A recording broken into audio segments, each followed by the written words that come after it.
Завъртаме дантиен, отваряме ръцете, местим тежестта към десния крак, бутаме в десния крак, завъртаме дантиен, което вдига ръцете,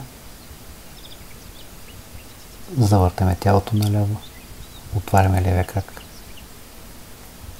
пренасяме тежестта от десния към левия крак, събираме, отваряме, стъпваме напред, дясна ръка и десен крак едновременно.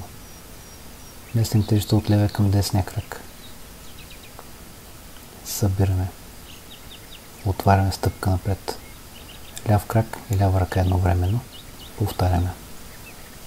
През цялото време тежестта в дантиен, горната част на тялото свободна от тежест.